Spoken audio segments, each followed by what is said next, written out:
इकट्ठा होने के लिए आज ये अनुग्रह दिया, ये कृपा दी है, सब पर ये फजल किया। हम उसकी स्तुति कर सकें, उसकी महिमा कर सकें, उसकी बड़ाई कर सकें। परमेश्वर के वचन से चंद शब्दों पर विचार करेंगे, पढ़ेंगे। निर्गमन पूर्ति किताब, निर्गमन 29 बाब, वो 37 29 बाब 37 है। 7 दिन ती तू जगवेदी ਲਈ ਪ੍ਰਾਸ਼ਚਿਤ ਕਰਕੇ ਉਹਨੂੰ ਪਵਿੱਤਰ ਕਰੀ, ਸੋ ਉਹ ਜਗਵੇਦੀ ਅਤ ਪਵਿੱਤਰ ਹੋਵੇਗੀ ਅਤੇ ਜਿਹੜਾ ਜਗਵੇਦੀ ਨੂੰ ਛੂਹੇ ਉਹ ਪਵਿੱਤਰ ਹੋਵੇਗਾ।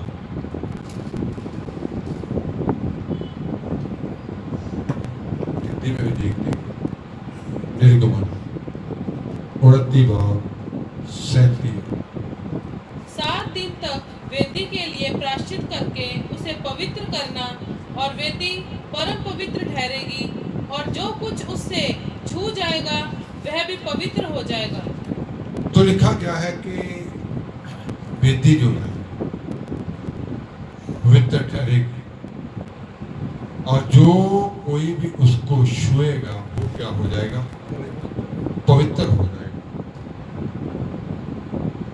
तो जब वेदी को बनाया गया था तो लिखा है, जब हम निर्गमन 27 बाब की 1 आयत से पढ़ते हैं, पढ़ेंगे, हिंदी में पढ़ते हैं।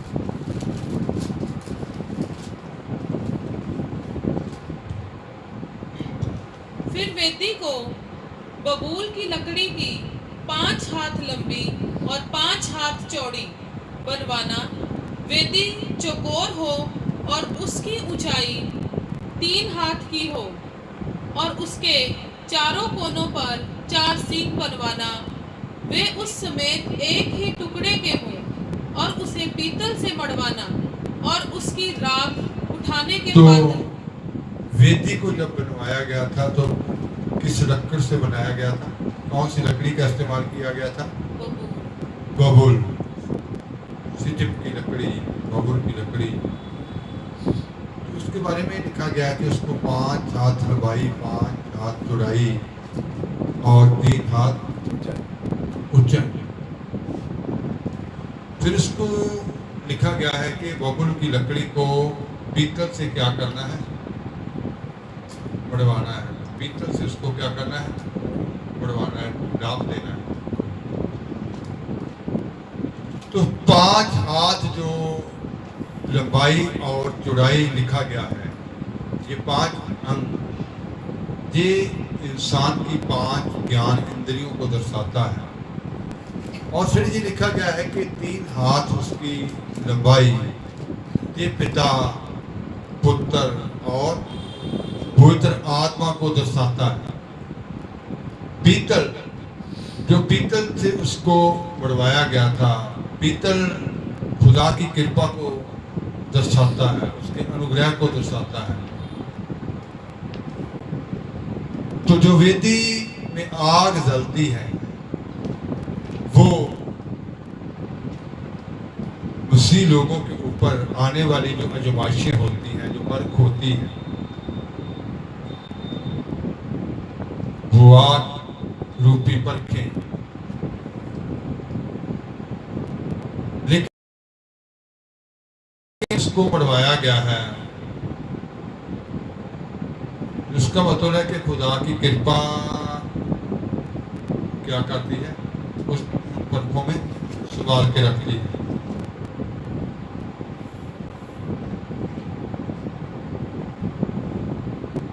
बबूल की लकड़ जो है पापी इंसान के जीवन को दर्शाती है।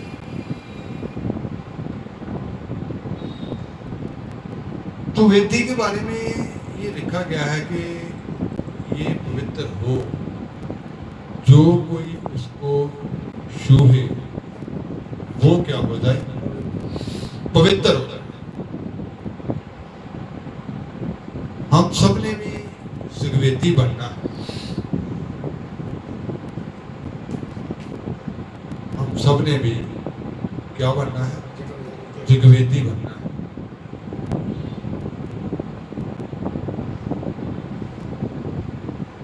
पौलुस रसूल इसके बारे में कहते हैं, जब हम रोमी 12 का 1 पहला वचन पढ़ते हैं तो पढ़ेंगे।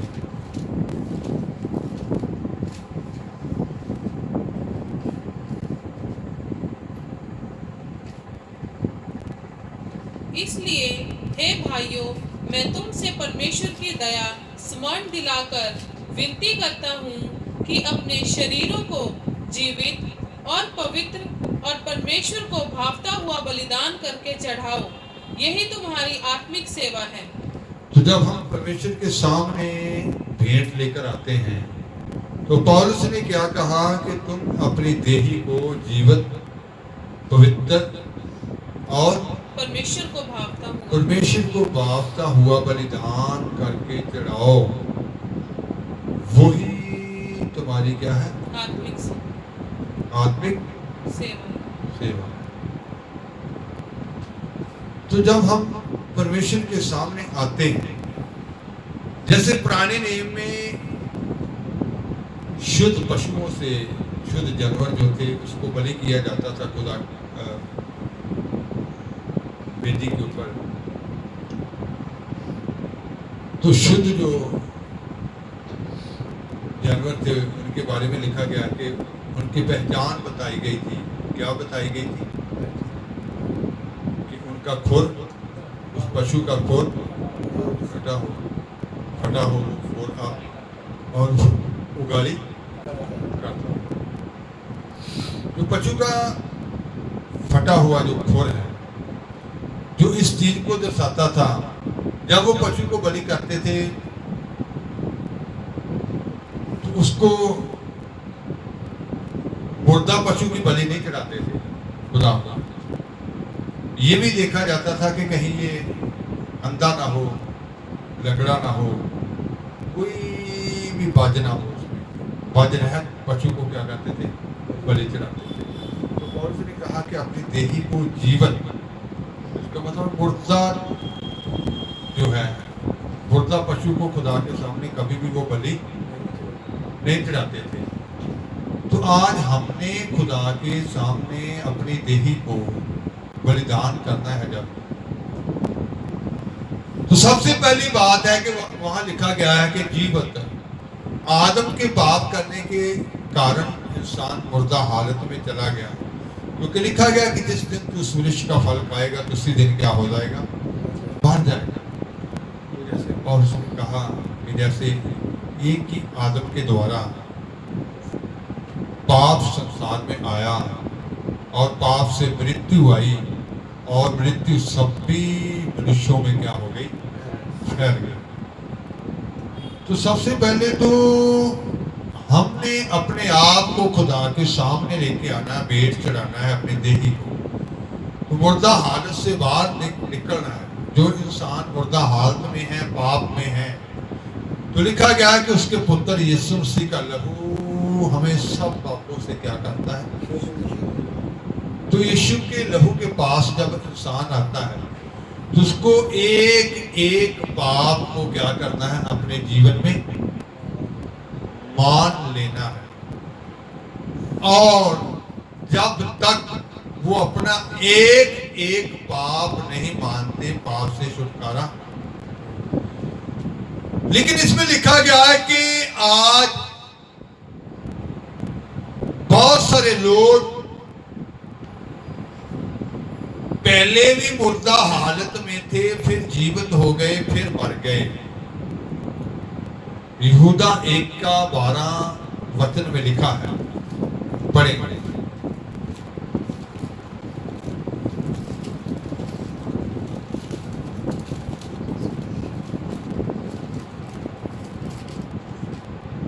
यहूदा की पत्री 12 वचन। ये तुम्हारी प्रेम सभाओं में तुम्हारे साथ खाते पीते समुद्र में छिपी हुई चट्टान सरीखे हैं, और बेधड़क अपना ही पेट भरने वाले रखवाले हैं। वे निर्जन बादल हैं जिन्हें हवा उड़ा ले जाती है। पतझड़ के निष्फल पेड़ हैं जो 2 बार मर चुके हैं। जो 2 बार क्या हो चुके हैं? पहली बार कब मर चुके थे? मां के गर्भ से जब इंसान जन्म लेता है तो क्या होता है? मुर्दा हालत में ही जन्म लेता है, वो पाप में ही जन्म लेता है। क्योंकि आदम के द्वारा पाप आया, पाप के द्वारा क्या आई? मृत्यु आई। वो मृत्यु सभी दुखों में क्या हो गई? फैल गई। इसका मतलब है कि जन्म से ही इंसान पापी है। तो जब उसको खुदा के बारे में ज्ञान होता है, सच्चाई से वो वाकिफ होता है, जब यीशु नाम से वाकिफ होता है, गुनाह से जब वो पश्चाताप करता है तो वो जिंदगी में दाखिल होता है। लेकिन यहाँ लिखा गया वो 2 बार होए। इसका मतलब है कि जिंदगी प्राप्त करने के बाद वो फिर दोबारा पाप में क्या हो गए? चले गए। वो दूसरी बार फिर मुर्दा हालत में चले गए। तो ऐसे बहुत सारे मसीह लोग हैं जो दूसरी बार मुर्दा हालत में जा चुके हैं मौत में। पर पौलुस ने कहा कि जब अपनी देही को भेंट के लिए लेके आना है तो कैसे लेके आना है? जीवन। तो ये देखना है कि कहीं हम दोबारा पाप में तो नहीं गिर गए, हमारे जीवन में फिर से वो पाप तो नहीं आ गया। जब हम खुदा के पास लौट कर आए थे, जब हमने नया जीवन प्राप्त किया था, तब हमने उन रास्तों को त्याग दिया था, उन पाप भरे मार्गों को क्या कर दिया था? त्याग दिया था। हमने अपनी देही को पवित्र होने के लिए सौंप दिया था। हमने अपने अंग जो थे, आंखें, कान, जुबान, हाथ, पांव, ये सभी अंग जो थे यीशु के लहू के द्वारा शुद्ध किए थे। क्या ये अंग फिर से वो धर्म के अंग तो नहीं बन गए? क्या ये आंखें फिर से पाप में तो नहीं चली गई? ये जुबान पाप में तो नहीं चली गई? ये कान पाप में तो नहीं चले गए? ये पांव फिर पाप की ओर तो नहीं चले गए? ये हाथ फिर से बुराई तो नहीं कर रहे? तो कहता कि 2 बार मोए। तो इसका मतलब है जो दूसरी बार फिर से नया जीवन प्राप्त करने के बाद फिर से क्या हो जाते हैं? गिर जाते हैं, पाप में चले जाते हैं। लेकिन यहां लिखा गया है कि अपनी देही को जीवन। तो हमें हर समय चौकसी से क्या करना पड़ेगा? चलना पड़ेगा। इसलिए कि वो शैतान जो है वो उस शी की तरह जो फाड़ खाने वाला शी है, वो जो ढूंढता फिरता है कि किसको फाड़ खाऊं, किसको फिर से पाप में गिरा दूं, किसको फिर से पाप में ले जाऊं, वो ढूंढता फिरता है। उससे चौकस रहना पड़ेगा। वो फिर से कोशिश करेगा कि ये जो नया जीवन प्राप्त किया हुआ है, ये जो सच्चाई से वाकिफ हो चुका है, ये जो प्रभु में लीन हो चुका है, ये जो जिसका जीवन प्रार्थना में बन चुका है, इसको मैं फिर से क्या करूं? गिरा दूं। पहले प्यार से गिरा दूं, पहले मखसूसियत जीवन से गिरा दूं, पहले प्रार्थना वाले जीवन से गिरा दूं, पहला पवित्रताई से गिरा दूं। जैसे वो भजन में भी लिखा है, पहला वो प्यार कहाँ है, नफरत से क्यों भरा है, सुस्ती में क्यों पड़ा है। पहला वो प्यार कहाँ है, नफरत से क्यों भरा है, सुस्ती में क्यों पड़ा है। सुन ले वो यीशु की, ध्यान लगाओ, सुन ले अब यीशु की, ध्यान लगाओ। उठ जागो तुम आए सोने वालों, उठ जागो तुम आए सोने वालों। सोने का वक्त नहीं अब, जागो जगाओ। सोने का वक्त नहीं अब, जागो जगाओ। उठ जागो तुम आए सोने वालों, उठ जागो तुम आए सोने वालों।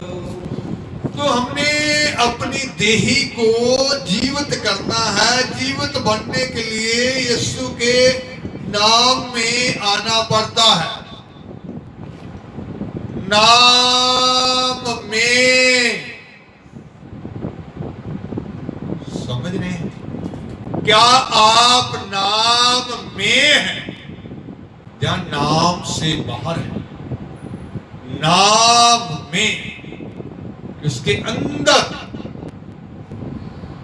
जैसे यीशु ने ये कहा था, जो मुझ में है और मेरी बातें उसमें है, वो जो चाहेगा, जो जो पिता से चाहेगा उसके लिए हो जाएगा। तो इसका मतलब मुझ में, अंदर, नाम के अंदर, अंदर सब कुछ है, बाहर कुछ नहीं। तो उसके अंदर होने के लिए जीवित रहना पड़ता है। संसार में जब किसी की मृत्यु हो जाती है तो आप मुर्दे को घर में नहीं रहने देते, कहते जल्दी करो, समय से पहुंच जाना, रिश्तेदारों को फोन करते हैं, ये बॉडी स्मेल मारेगी, जल्दी जल्दी कहते बर्फ लगा दो, ये तो ऐसे कहते हैं, इसको दफना दो, इसको जला दो, जल्दी, ज्यादा समय नहीं रख सकते। तो मुर्दा हालत में आप यीशु के अंदर कैसे रह सकते हैं?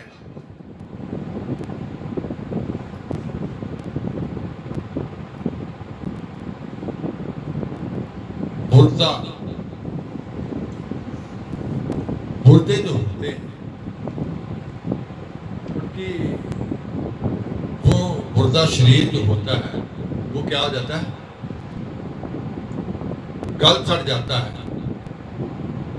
क्योंकि इसमें लिखा गया है कि मिट्टी से लिया गया था, मिट्टी में क्या हो जाएगा?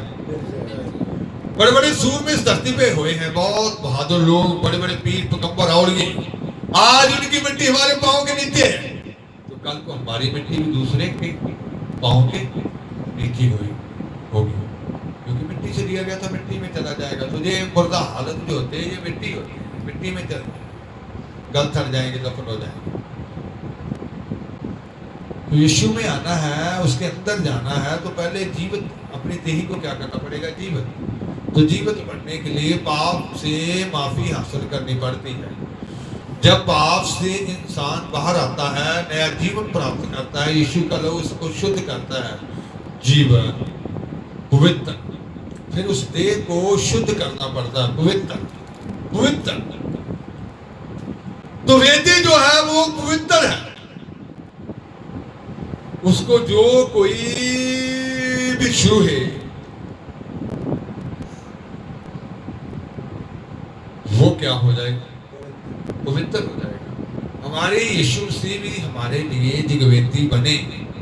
आज जो उसको छूता है, प्रभु यीशु मसीह की जो छू है, वो इंसान को शिफा ही नहीं देती, बल्कि उसके अंदर पवित्रताई भी क्या करती है? पैदा करती है। जैसे लिखा गया है इब्रानिया 10, उसके 10 वचन से लेकर 14 वचन तक, इब्रानिया 10 बाब उसकी 10वीं आयत से 14वीं आयत तक। उसी इच्छा से हम यीशु मसीह की देह के एक ही बार बलिदान चढ़ाए जाने के द्वारा पवित्र किए गए हैं। हर एक याजक तो खड़े होकर प्रतिदिन सेवा करता है। आप पढ़ें, सारा पढ़ें।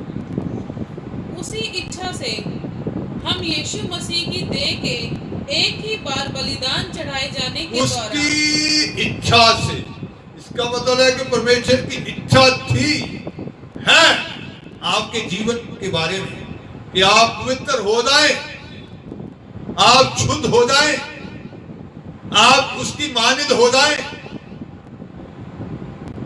तो ये खुदा की इच्छा थी। आप अपनी इच्छा से खुदा के पास नहीं आ सकते। जैसा इसमें लिखा गया है कि तुमने मुझे नहीं चुना, मैंने आपको क्या किया है? चुना। उसकी इच्छा से, तुझे सर्वशक्तिमान परमेश्वर की इच्छा थी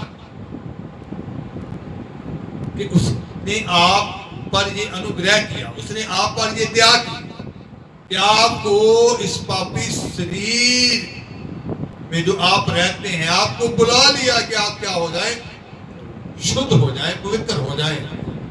कैसे? पढ़ेंगे फिर से।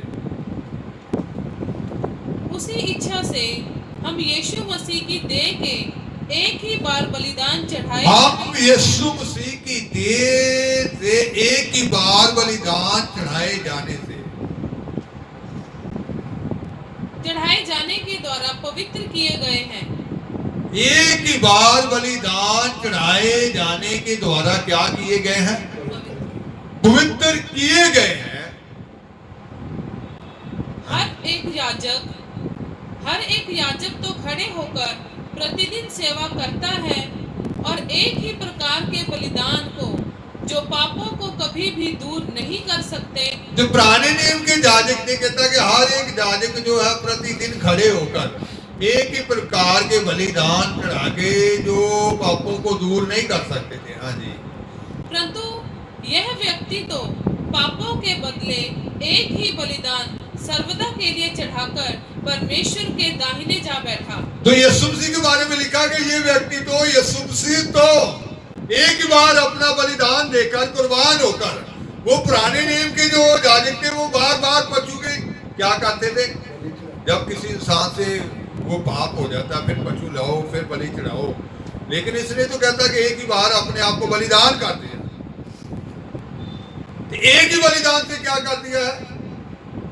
कहता कि वो बलिदान होकर परमेश्वर के कहाँ जा बैठे? दाहिने हाथ। और उसी समय से इसकी बाट जो रहा है कि उसके बैरी उसके पांव के नीचे की पीढ़ी बने। उसी समय से वो ये बात जो रहा है कि उसके बैरी उसके पांव के क्या बने? पांव के नीचे की पीढ़ी बने। पांव के नीचे की पीढ़ी बने, पांव के नीचे की चौकी बने। क्योंकि उसने एक ही चढ़ावे के द्वारा उन्हें जो पवित्र किए जाते हैं सर्वदा के लिए सिद्ध कर दिया है। और पवित्र आत्मा भी हमें यही गवाही देता है, क्योंकि उसने पहले कहा था, प्रभु कहता है, फिर दोबारा बोलेंगे। क्योंकि उसने एक ही चढ़ावे के द्वारा उन्हें जो पवित्र किए जाते हैं सर्वदा के लिए सिद्ध कर दिया है। सर्वदा के लिए क्या कर दिया है? इस एक्ट को पंजाबी में पढ़ेगा। क्यों जो ਉਹਨੇ ਇੱਕੋ ਭੇਟ ਨਾਲ ਉਹਨਾਂ ਨੂੰ ਜਿਹੜੇ ਪਵਿੱਤਰ ਕੀਤੇ ਜਾਂਦੇ ਹਨ ਸਦਾ ਲਈ ਸੰਪੂਰਨ ਕੀਤਾ है। उन्हें इक्को एक ही भेंट के द्वारा, एक ही चढ़ावे के द्वारा उनको जो पवित्र किए जाते हैं सर्वदा के लिए क्या कर दिया है? संपूर्ण सिद्ध कर दिया है, पवित्र कर दिया है। तो इसका मतलब है कि यीशु मसीह भी हमारे लिए क्या बन गए थे? जगवेदी। क्योंकि वहां लिखा गया कि जो कोई जगवेदी को छूहे वो क्या हो जाए? पवित्र हो जाए। जो कोई वेदी को छूहेगा वो क्या हो? पवित्र हो जाए। तो आज यीशु मसीह की जो शो है वो इंसान को जिस्म की शिफा ही नहीं देती, बल्कि उसकी आत्मा को, उसके जीवन को शुद्ध कर उसको पवित्र भी बनाती है, उसको कामिल भी बनाती है, उसको पाप से रहत करती है, उसको बुराई से रहत करती है, बुरे स्वभावों से रहत करती है और सारी गंदगी को उसके अंदर से क्या कर देती है? निकाल देती है। तो उसकी शो इंसान को पवित्र करती है। तो इसका मतलब है कि यीशु मसीह हमारे लिए वो वेदी बन गए कि उसको जो भी कोई छूएगा, जितने भी आज संसार में उसको शो प्राप्त कर रहे हैं, जो उसको छूते हैं। और जब से यीशु मसीह ने ये बलिदान दिया है तब से लेकर जब से वो जी उठे हैं, जितने उसकी शो में आए हैं, जो आ रहे हैं, जो आएंगे, वो पवित्र होते जाएंगे। तो जगवेदी को जो छुए वो क्या हो जाए? पवित्र हो जाए। लेकिन पौलुस ने ये बात कही जब हम रोमिया 15 बाब उसकी 16 आयत को पढ़ते हैं। रोमिया 15 बाब उसके 16वें वचन को, कि मैं अन्य जातियों के लिए मसीह यीशु का सेवक होकर परमेश्वर के सुसमाचार की सेवा याजक के समान फिर से पढ़ेंगे दोबारा। कि मैं अन्य जातियों के मैं अन्य जातियों के लिए मसीह यीशु का सेवक होकर मसीह यीशु का सेवक होकर परमेश्वर के सुसमाचार की सेवा परमेश्वर के सुसमाचार की क्या करता हूँ? सेवा करता हूँ। याजक के समान करूं, याजक के समान करूं, जिससे अन्य जातियों का मानो चढ़ाया जाना पवित्र आत्मा से पवित्र बनकर ग्रहण किया जाए। अन्य जातियों का चढ़ाया जाना पवित्र आत्मा के द्वारा क्या किया जाए? पवित्र बनकर ग्रहण किया जाए। ग्रहण किया जाए। पंजाबी में पढ़ें। ਭਾਈ ਮੈਂ ਪਰਮੇਸ਼ਰ ਦੀ ਖੁਸ਼ਖਬਰੀ ਵਿੱਚ ਜਾਜਕਪੁਣੇ ਦਾ ਕੰਮ ਕਰਦਿਆਂ ਪਰਾਈਆਂ ਕੌਮਾਂ ਦੇ ਲਈ ਮਸੀਹ ਦਾ ਸੇਵਕ ਹੋਵਾਂ, ਤਾਂ ਜੋ ਪਰਾਈਆਂ ਕੌਮਾਂ ਦਾ ਚੜਾਇਆ ਜਾਣਾ ਪਵਿੱਤਰ अन्य जातियों का चढ़ाया जाना। हाँ जी, आगे। ਤਾਂ ਜੋ ਪਰਾਈਆਂ ਕੌਮਾਂ ਦਾ ਚੜਾਇਆ ਜਾਣਾ ਪਵਿੱਤਰ ਆਤਮਾ ਦੇ ਵਸੀਲੇ ਨਾਲ ਪਵਿੱਤਰ ਬਣ ਕੇ ਪ੍ਰਵਾਨ ਹੋਵੇ। पवित्र आत्मा के वसीले से पवित्र बनकर क्या हो? परवान हो। तो इसका मतलब पौलुस भी एक पवित्र जगवेदी बन गया कि उसको भी जो छू रहे हैं, अन्य जाति जो छू रहे हैं, वो पवित्र आत्मा के वसीले पवित्र बनकर क्या हो जाएंगे? परवान चढ़ेंगे। तो आज जितने आप खादम बनने के लिए चुने गए हैं, जिन लोगों को खुदा ने अपनी खिदमत के लिए बुलाया, पहले आपको क्या होना पड़ेगा? पवित्र। इसीलिए उसने कहा कि अपनी देही को जीवित, पवित्र और उसके मन भाव का बलिदान करके चढ़ाए। तो जब आप पवित्र होंगे तो आपको भी जो टच करेगा, जो आपकी शो में आएगा, वो भी क्या हो जाएगा? पवित्र हो जाएगा। Hallelujah, hallelujah, hallelujah. यीशु को टच करने वाले पवित्र हो रहे हैं, तो फिर आपने भी ऐसे ही पवित्र व्यक्ति बनना है कि आपको छूने वाले भी क्या होते जाएं? पवित्र। जैसे पौलुस के संपर्क में आने वाले अन्य जाति पवित्र आत्मा के वसीले पवित्र बनकर क्या करेंगे? परवान। तो आपका जीवन, आप यीशु पर ईमान लाते हैं, आप कहते हैं कि खुदा ने हमें चुना हुआ है, आप कहते हैं कि मैं खुदा का खादिम हूं, खिदमत करता हूं, मुझे प्रभु ने आत्माओं का बोझ दिया है, तो आप पवित्र वेदी हो जाएं, पवित्र वेदी हो जाएं। आपको भी जो शू है वो क्या हो जाए? पवित्र हो जाए।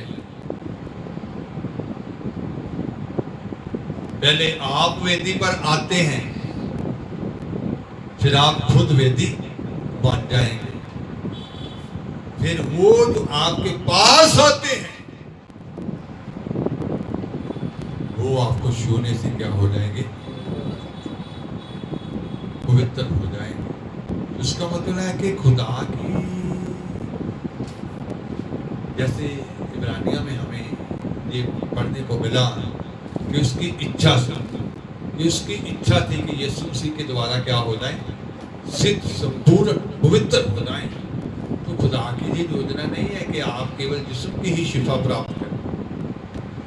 जिस्म की जो शिफा होती है, जिस्म का जो सफर होता है, ये कब्रिस्तान तक होता है। कुछ लोग इसको दफना देते हैं, कुछ जला देते हैं, कुछ पानी में बहा देते हैं।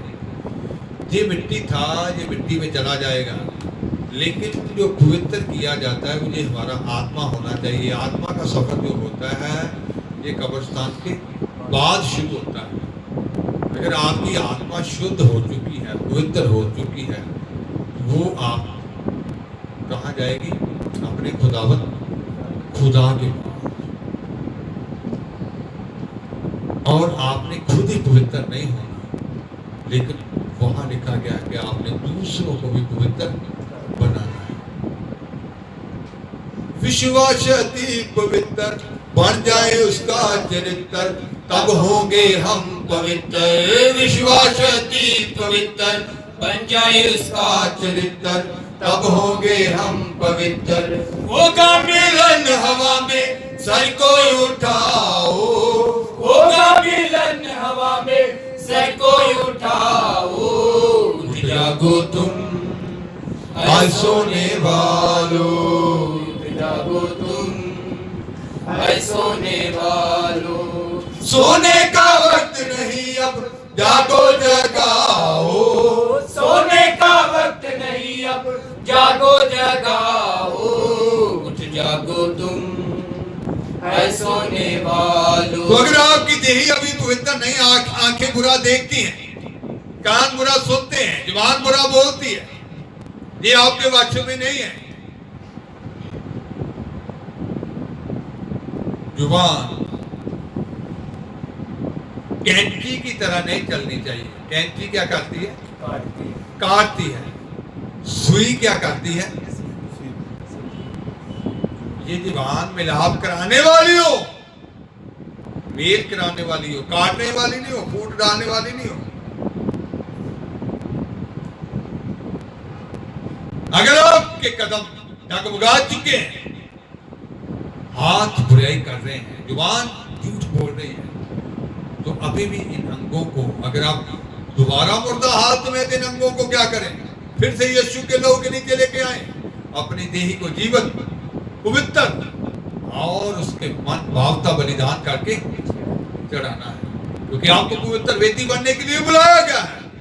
कि जैसे आप यीशु के संपर्क में आकर पवित्र होंगे, तो जो लोग आपके संपर्क में आएंगे वो भी आपसे टच करने से क्या हो जाएं? पवित्र हो जाएं।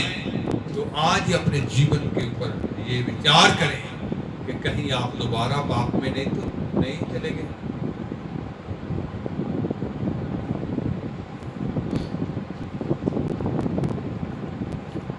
अगर चले गए हैं तो अब भी लौट आए, क्योंकि ये वक्त है लौट आने का। ऐसा ना हो कि फिर आपको वक्त ना मिले, समय निकल जाए आपके हाथ से, वो वक्त आपको ना मिले, क्योंकि आप पवित्र वेदी होना है और दूसरों को पवित्र करना है। आंखें बंद करेंगे और दुआ